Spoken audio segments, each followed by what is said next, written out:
হুম, এটা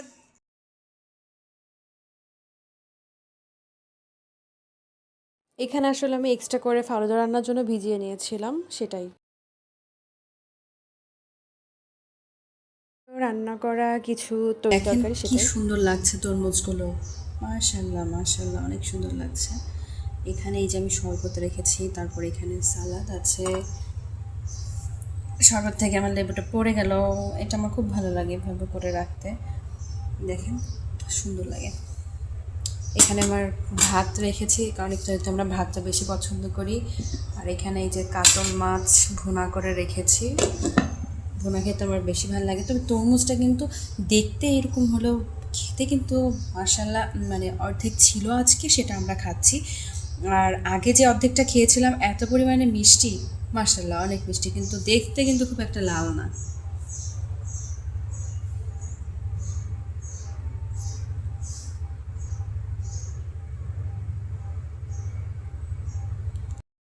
সকাল থেকে সবার জন্য রান্না করতে খুবই ব্যস্ত, আর সেই রান্নার ফাঁকে আপনাদের জন্য আমি ভিডিওটি নিয়েছি। রান্না করতে করতে মানে ভিডিও করাটা অনেক বেশি কষ্টকর, তারপরেও আমি নিই।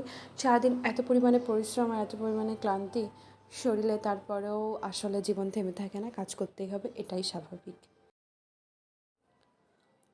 কাজ তো করতেই হবে, আর কাজের পাশাপাশি এই যে টুকটাক আপনাদেরকে আমি যেটা দেখাই সেটাই। আমি যেহেতু বলেছি আজকের ব্লগে কিন্তু আমি মানে সকাল থেকে কি রান্না করেছি সবই দেখাবো। আসলে অনেক ধরনের রান্না ছিল, এটার ফাঁকে পুরো ভিডিওটা নেওয়াটা আসলে সম্ভব না, কারণ আমি রান্না করতে করতে এক হাতে ভিডিও করাটা একটু টাফ, এর মধ্যে যা করি।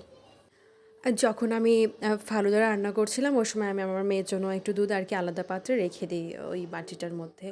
আর এই যে প্যাকেটের মধ্যে বেশ ভালো পরিমাণে সব কিছু থাকে, আমি যেটা ব্যবহার করি রাঁধুনির ফালুদা মিক্সড ভ্যানিলা ফ্লেভার, এটা আমার খুবই পছন্দের।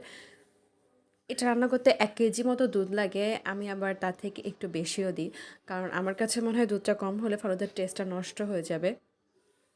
আমি জাল করে নিচ্ছিলাম, একটু জাল না করে আমি আসলে কাঁচা দুধের মতো এভাবে দিতে পারি না, জিনিসটা আসলে আমার কাছে ভালো লাগে না। আর এই যে প্যাকেট থেকে দেওয়ার পরে দেখলাম এর মধ্যে বেশ অনেক কিছু মিক্সড করা থাকে, এই জন্য অনেক বেশি টেস্টি লাগে। আর আমি এর মধ্যে কিন্তু চিনিও অ্যাড করে নিয়েছি, ওটার মধ্যে যে পরিমাণ চিনি থাকে ওটাতে আসলে কাভার হয় না।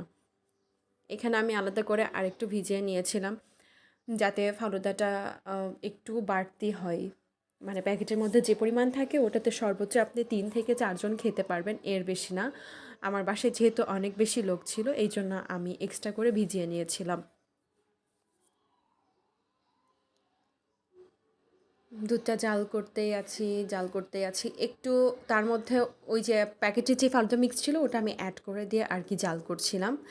তারপরে সবগুলো জাল করতে করতে একটা সময় পর রান্না হয়ে যায়। বাট আমি একটা জিনিস খেয়াল করলাম, ফালুদা মিক্সের যে প্যাকেটেরগুলো ছিল ওগুলো না মানে ভেজানো তো থাকে না, ওটা ওই সময় দিয়ে দিতে হয়, ওই সময় দেওয়ার পরে দেখলাম যে এটা হতে বেশটা টাইম লেগে যাচ্ছে।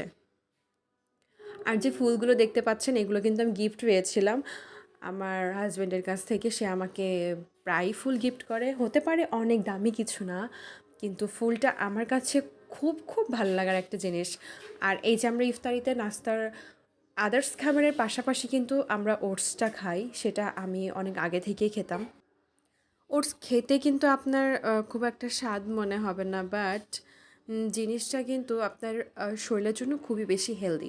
এখন যারা এর মধ্যে মিষ্টি অ্যাড করে খান তাদের হিসাবটা আলাদা, আসলে তারা কী মনে করে ওটা অ্যাড করে খায় আমি জানি না। তবে আপনি যদি আসলে কোনো পুষ্টি গুণাগুণ চান তাহলে এটার মধ্যে চিনিটা অ্যাড করবেন না। এই যে আপনাদের সাথে কথা বলতে বলতে আমার ফালুদা রান্না প্রায় শেষের দিকে, আমি একটু ঘন করব, মানে একদম পাতলা আমি খেতেই পারি না, ইভেন আমার বাসার সবাই পছন্দ করে না একদম পাতলা, এই জন্য একটু জাল করছিলাম। আপনার মনে হয় দেখে বুঝতে পারছেন এই যে লম্বা লম্বা যেগুলো থাকেন ওইগুলো না সেদ্ধ হতেই চাচ্ছিল না। আসলে তো কিভাবে মানে আমরা যেটা ভিজিয়ে রাখি ফালুদা রান্নার জন্য ওটা কিভাবে এত দ্রুত মানে দেওয়ার সাথে সাথে অ্যাড হবার কথা না।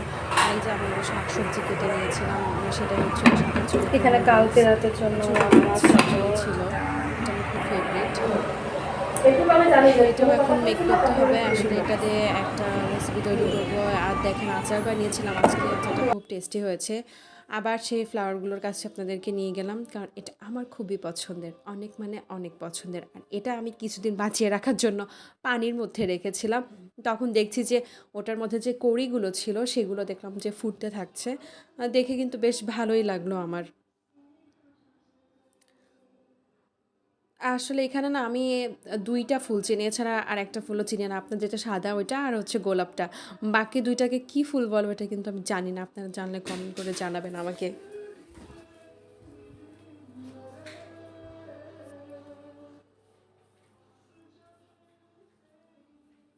আমার কাছে মানে গোলাপগুলো না আমাদের দেশি গোলাপটা যেরকম হয় ওরকম না। এটা আসলে কেমন মনে হচ্ছে হাইব্রিড টাইপের একটা গোলাপ। বাট তারপরেও গিফট তো গিফটই। আমার অনেক বেশি ভালো লেগেছে। আমার হাসব্যান্ড যখন সাডেনলি জিনিসটা নিয়ে এসে আমাকে হাতে দিয়েছে, আমি তো অবাক।